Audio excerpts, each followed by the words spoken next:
Hey boys and girls, Chris Asperg here, Winding Road Magazine. Today I have the all-new 2017 Cadillac CT6 2.0T full-sized luxury flagship sedan from Cadillac. So there it is. Well, what's the first thing you notice? It does have the typical Cadillac styling, which means it's really not a copycat of the Germans or the Japanese or anybody else for that matter. It is their own unique blend of styling.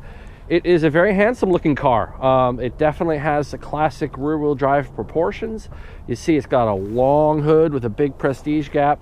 So it definitely is a stately, impressive looking luxury vehicle. As far as the design criteria or the design features itself, that's up to you to decide. Personally, I'm not a huge fan of the headlights and taillights that kind of smear into each other. But otherwise, it's definitely a unique looking vehicle. You can see here it does have proximity with the key, so as soon as you walk up to it, it activates to tell you, hey, I'm ready to serve you. You can see inside the cluster is activated, the infotainment system is already active, which is kind of a cool feature. The car anticipates you coming near it, anticipates you'll be climbing inside, so it starts working on booting up those electronics, which on some cars can take a while. So taking a look around, full LED light treatment, definitely stylistic as well as functional. Looks good. The new Cadillac emblem, which is a wider aspect ratio than the old one.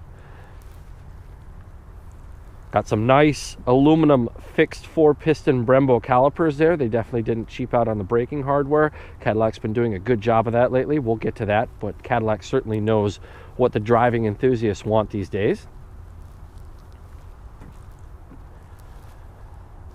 Rear LED taillight treatment, dual exhaust on one side for the 4-cylinder model. This is a 2-liter turbo, 265 horsepower. It is the entry level in the segment, but to be quite honest, I'm not sure I would spring for the twin turbo V6 over this one. The performance of this 2-liter is frankly fantastic. Keep watching the review and I'll get into that a little bit later. So let's open the trunk, see what we're dealing with. Nice deep trunk, got lots of room in there. Pass through for those of us who like to ski.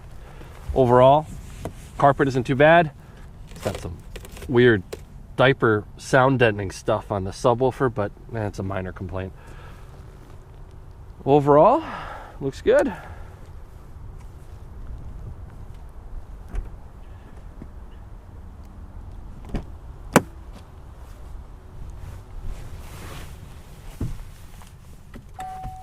Fire it up and see what we got going on under the hood. Nice gauge sweep. Hood release is a little tiny lever, not the easiest thing to access down there.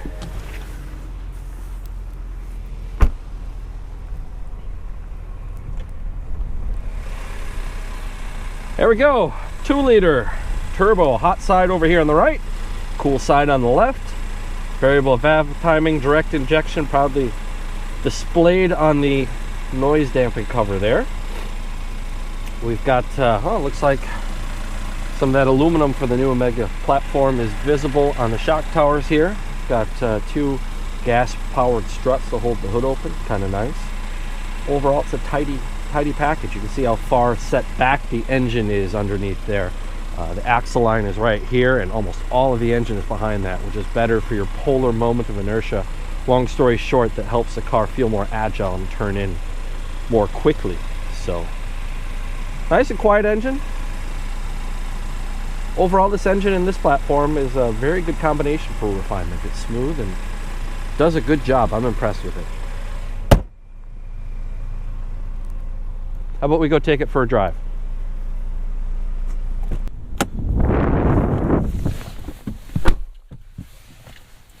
All right, get inside, you're greeted with the Q system. It's Cadillac's controversial Cadillac user experience. So, start button on the dash. First things I notice, Cadillac sometimes gets some criticism due to the gauge cluster, but I like this one. It's nothing flashy, but it's legible, it's clear. You have easy to read speedometer, tachometer, redundant speed in the middle, and a center LCD area that's configurable. Let's go ahead and turn the HVAC down.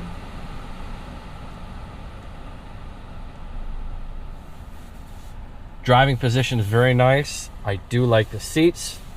Overall, the interior quality is quite good, certainly better than Cadillacs of the past. So if you have stereotypes of old GM and old Cadillac, I have to say Cadillac has done a great job in bringing the quality of the interiors to a world-class level. This car is equipped with carbon fiber trim that is real, genuine carbon fiber. Looks quite nice. Brown leather seats, supportive and comfortable. Leather wrap steering wheel. Ergonomics are good. There's one thing about modern Cadillacs, they are oriented or very driver enthusiast tailored. So they tend to be the most athletic or driver focused vehicles in the segment, and this car is definitely no exception to that. The CT6 is a lightweight car, so it's almost a sports sedan masquerading itself as a full-size luxury car. It's luxurious, but the focus of this car isn't an all-out luxury car. It's more like a sports sedan that's grown a little bit. So with extensive use of aluminum and GM's new Omega platform, this car actually weighs about the same as the midsize CTS does, but they've extended it almost a foot to bring yourself to the CT6. What else can we see looking around? We'll talk about the Q later. That's definitely a mixed bag. HVAC system is decently easy to use. They do have heated seats where you can split between heating the entire seat or just the seat back. I'm not sure who would find that useful. I don't think I would, but you have the option of doing that. Overall, it's legible, except if there's bright light, then these digital displays aren't very readable if there's direct light on it, but oh well, not a huge complaint. Everything's right where you expect it. Ah yes, the 2.0T engine. Let's give some credit here where it's due. This is one of the best downsized four-cylinder turbocharged engines I've driven, bar none, especially for a mainstream car. I'm not talking about a specialty high-performance car. For a mainstream car, this powertrain is fantastic. So it's extremely smooth. You're not bothered by the typical four-cylinder buzz and vibration. Has a lot of power, has very little lag. Power does not die off at the top end. It has a great mid-range punch. Overall, GM has done a great job with this. And it's not just the engine, because I've driven this engine in the ATS, and to be honest, I wasn't won over by it. It's good, but it wasn't anything special. I don't know if it's additional engineering into the engine or something about this platform, but this engine and this platform is absolutely a fantastic combination. You will not be disappointed at the performance, the smoothness, and the luxuriousness of this 2-liter engine in the CT6. Also, the GM 8-speed transmission, world class. I talked to somebody who has driven a lot of cars, and they thought it was an 8-speed ZF, but it's basically at that level. It's smooth when you want it to be, and firms up nicely, sporty when you want it to be. Minor complaint, the shift paddles are there, but they're quite small. They could be a little bit bigger. Anyway, let's go take this thing for a drive. Fasten the seatbelt. Let's see how it performs.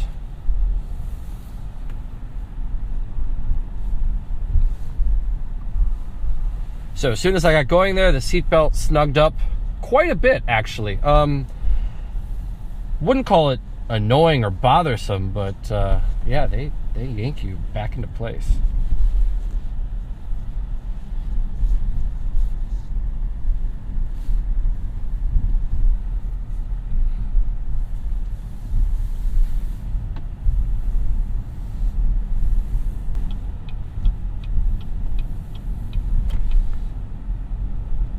Onto the navigation system. It's okay. I don't know what's going on up top there, if that's supposed to be snow or what that is, but honestly, the aspect ratio of the screen is a bit wide, so it seems like the map is excessively wide and not quite tall enough, but minor complaint.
Right away, you notice the chassis balance is very good.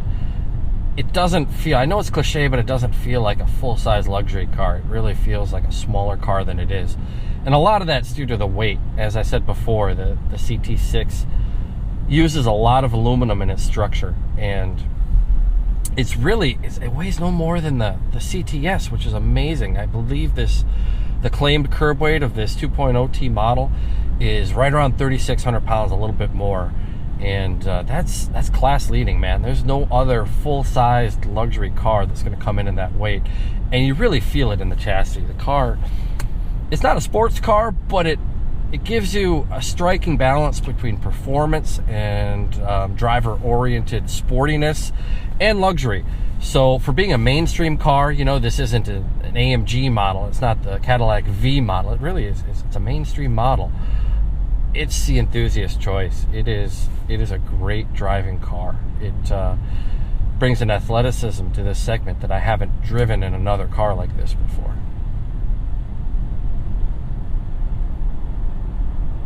So what does that mean? Well, the suspension does a great job of doing what it needs to do without feeling overly soft, or the body is well under control. Steering is engaging, the brake is very firm and works well, and the chassis balance. You can rotate the car. I'm not going to do it in a corner like this, but under power, it feels like a much sportier, much smaller car.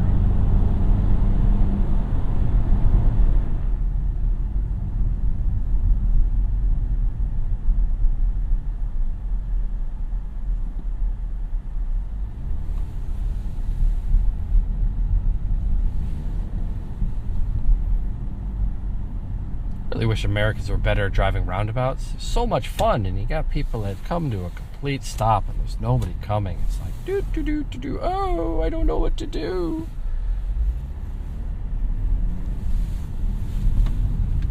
Well, I know what to do. You do this.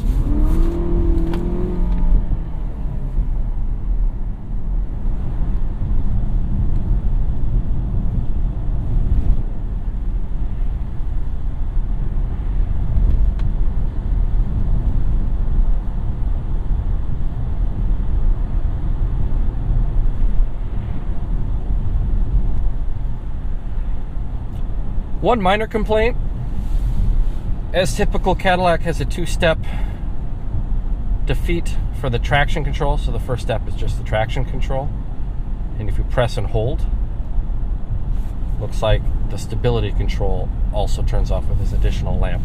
It doesn't give you a nice little message to confirm that, but that's the way it works.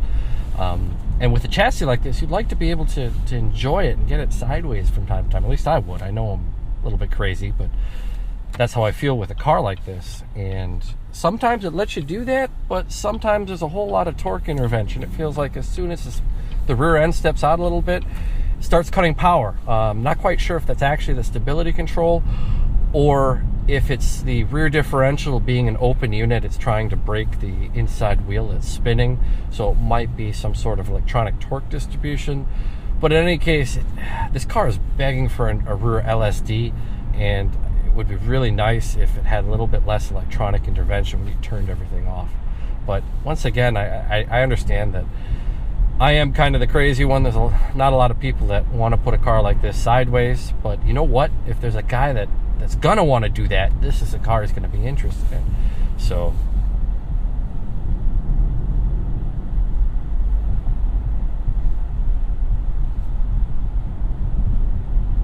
turn off your brights, man.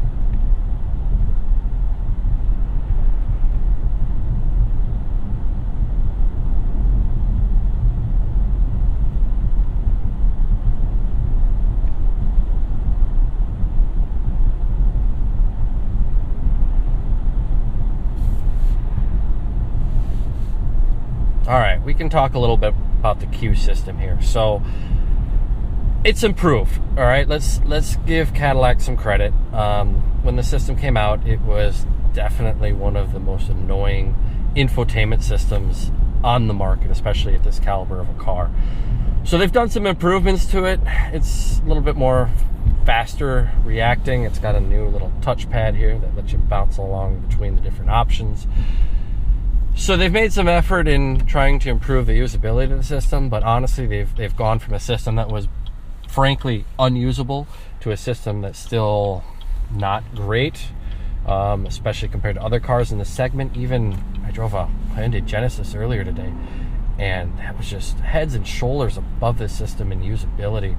There's a few areas the system just lacks. Once again, I hate these sliding volume things, you know. They don't respond all that well. This touchpad jumps around a lot, so if I take it over to, let's just go to a list of music here. So browse. If you try to go between the settings here, it just jumps all over the place. It's super distracting to use this in a way that you can get it to where you want, and then just when you get it where you want to jump somewhere else. So overall, I would say they need to come up with a system that's just less distracting. If I'm at a complete stop and I can devote all my attention to the infotainment, it's not that bad. But if you're actually driving and you're trying to use this thing, it's annoying, man. It's not good.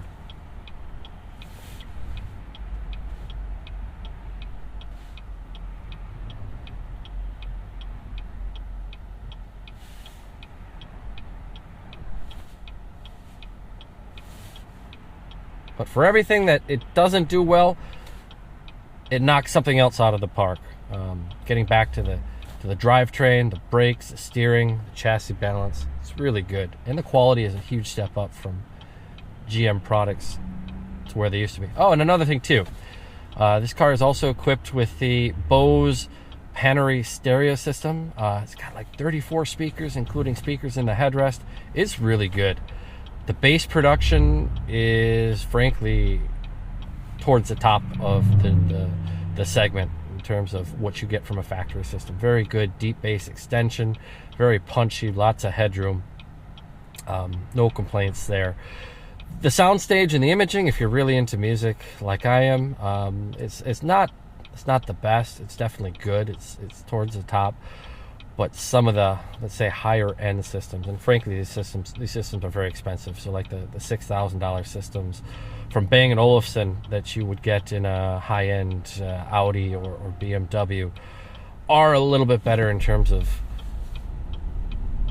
the treble and the soundstage. But this system is a great bang for the buck because it isn't one of those $5,000 systems. It's a lot cheaper than that. I'll look it up in a little bit, but I'm sure it's not that much.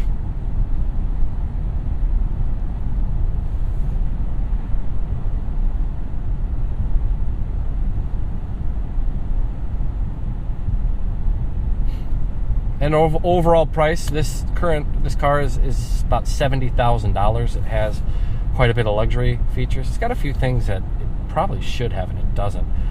For one is the GM Super Cruise, which is their semi-autonomous radar-guided cruise control system, which surprisingly it isn't in this car. It probably should be.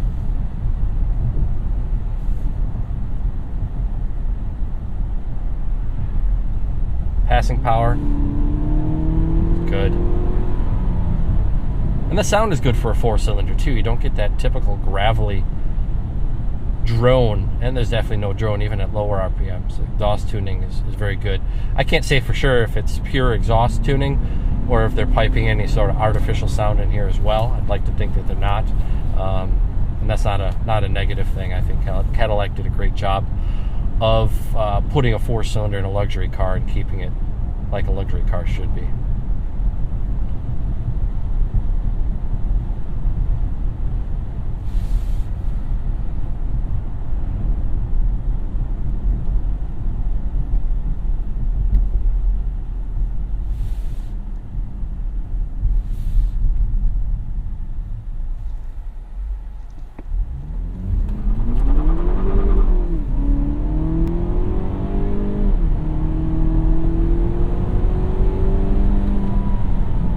Shortage of power there. Honestly, most cars that have, you know, a downsized 2-liter engine option in addition to maybe one or two other bigger engines, usually the 2-liter is not the best choice. It's usually economical or the cheap choice. But in this car, I think this engine's got plenty of power. I'll do some 0 to 60 testing with it later, but overall, I'm really impressed with the performance of this engine.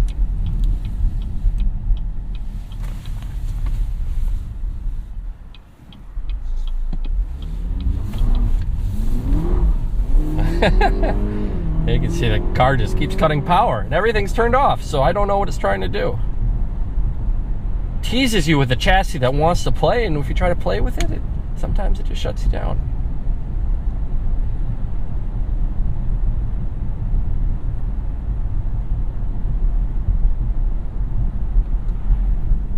Will it do a burnout? Yeah, you know what? I bet it will. Let's give it a shot. Nope.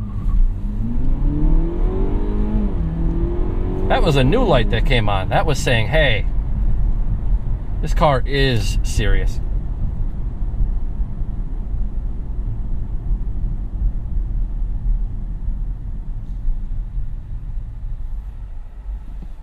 That's kind of what happened to BMW. You know, for a while they were the ultimate driving machine, and there was an era shortly after the Bengal era that they got a little too serious and kind of started alienating their true enthusiast customers. And I hope Cadillac's not going in that direction, because they've kind of taken that place in the market space of the car that says, you know what, damn these JD Power scores and damn these complainers. I'm going to make a car that's just awesome for the enthusiast to drive. And that used to be BMW. They've softened up a bit. Cadillac's kind of moving into that area. But when you start seeing things like that, I hope they... Once again, I guess this isn't a all-out performance car, so maybe they want to keep it a little bit more serious. But Cadillac, if you give me a chassis like this, let's let me use it.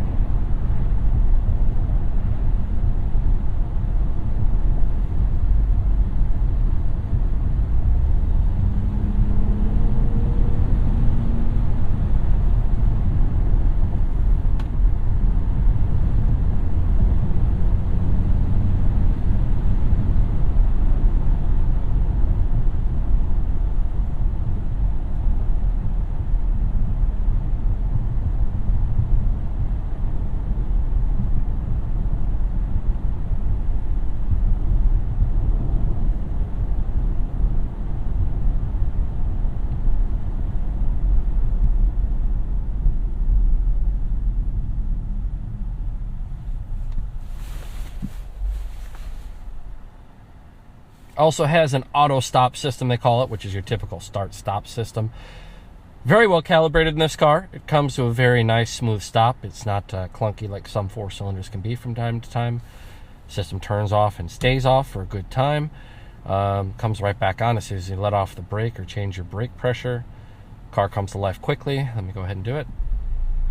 Overall, no complaints. I don't mind these systems, and Cadillac has done a real good job with this one. You can turn it off here, but as soon as the next time you cycle the key, the system will automatically turn back on. And that's not because Cadillac wants to be annoying. That is part of the certification for the credits for that feature. So Cadillac has to do that if they want to get credit from the EPA. Maximum credit anyway for using that feature. One thing though, boy, their rear view camera, top view camera, come on, Cadillac, that's Atari 2600. That's pretty embarrassing these days. You look at anything else at this price point, it's gonna be light years better than this. Just like I said before, I drove a Hyundai Genesis today, blows it away. Any of the new Audis, Mercedes, BMW, the quality of the camera display is so much better than this. And this is just a blocky car, and you can see it doesn't look good. It's hard to see what's going on. All right, I guess if I had to have Cadillac put money into a good chassis or this, they chose, I guess, right, but I would think for $70,000 they would be able to give us a little bit of both.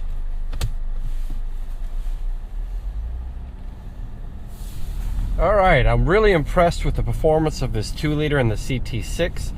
I wanted to get an idea of roughly what kind of performance we're dealing with here. So I've got a GPS-based acceleration measurement device here. It's a 10 Hertz GPS. Should be pretty accurate, at least give us a rough idea of what we're dealing with. You'll notice this big old cable dangling here. Unfortunately, the only 12-volt outlet that I can find in the CT6 is actually in the back seat. Probably not the best design, but that's what we're gonna have to deal with right now. So let's go ahead. We're out in the middle of nowhere. Everything is set to sport. Stability control and traction control's off.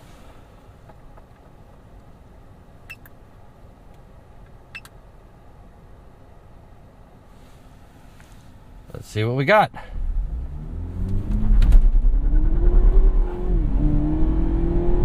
little bit of wheel spin on the launch.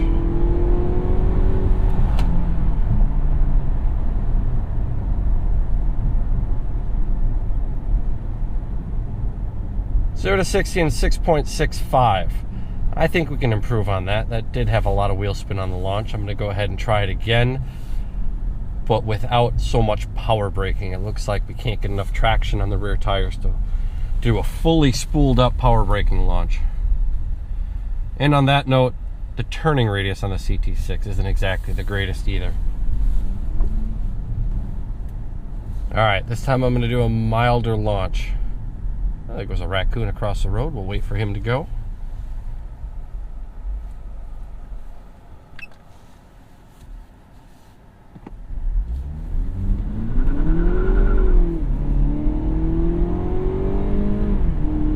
Still a bit of wheel spin, but overall I think it was a better launch.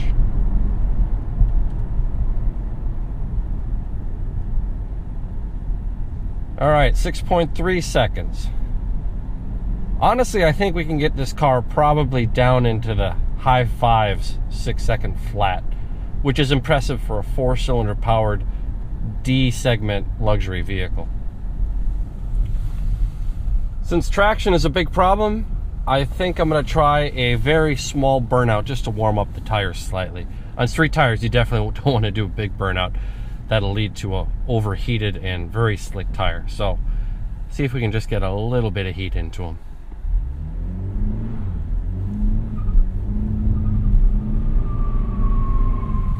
All right.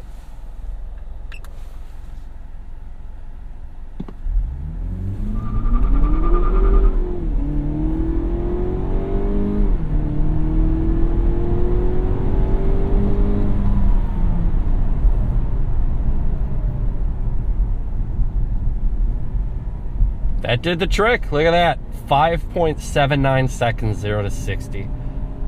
Absolutely respectable time for the CT6, especially considering it's the base 2-liter, 265 horsepower turbocharged engine. Boy, that's fast for a 4-cylinder. It's not too long ago that a V8 Cadillac would have struggled to get that. Heck, you could probably catch a first-generation CTSV driver off guard with that kind of 0 to 60 time. Yes, I know with a skilled driver and a perfect launch, it was maybe a high 4-second car, but I mean, this thing, geez, it's a potent car.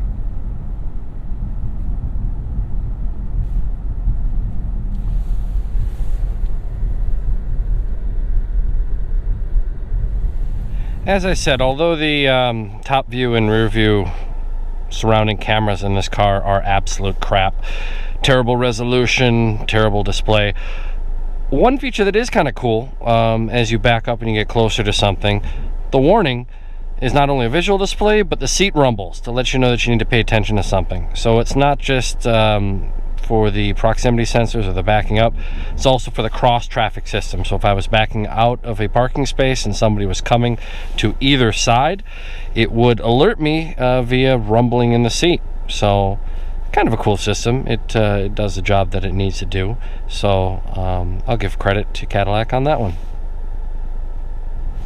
So wrapping it up here, Cadillac CT6. Well, the CEO or the president of Cadillac, Johan de Nysschen, one of his favorite sayings is, I don't need to put a Cadillac in every driveway, or Infiniti or Audi, or whoever he happens to be working for at the time.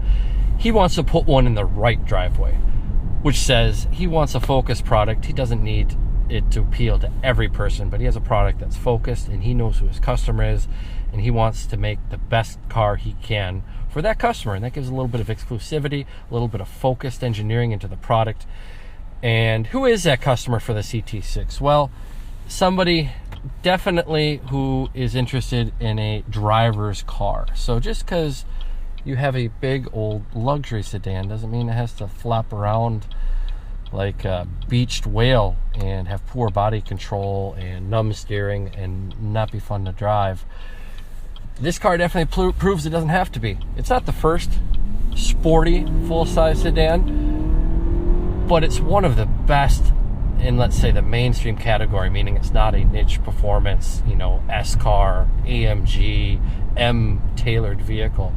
It's just the CT6, and it's a hoot to drive.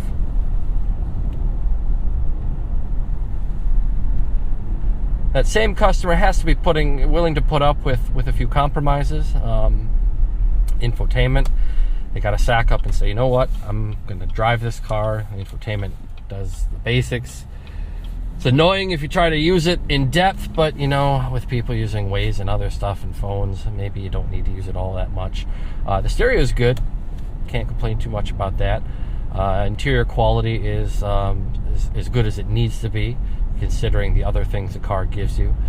There's a few small things that, you know, point back to the GM of old. You know, some of this trim piece right here is kind of sharp, fits in a weird way, and some weird materials in the trunk, kind of like a diaper covering the subwoofer. But come on, guys, this car, it's got the important stuff down. It's fun to drive. It's good quality. And the powertrain is fantastic. It's a great car. If you're one of those people that think, you know, only the Japanese or only the Germans can build these type of cars, this car proves that you're wrong, man. This car is great. It would be, let me say, if I had to spend 70 grand on luxury car, it doesn't have to be D segment, maybe C segment, this would easily be in my top 3. So I like this car a whole lot.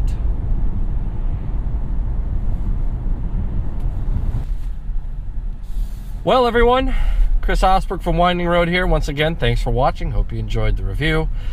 Feel free to leave any comments at the bottom, good, bad, criticism, smart aleck, or otherwise. I'm always open to them. Please tune in to watch more Winding Road reviews, point of views, test drives, and check out my own personal channel. Link is in the beginning of the video. And I'll see you guys again soon. Thanks for watching.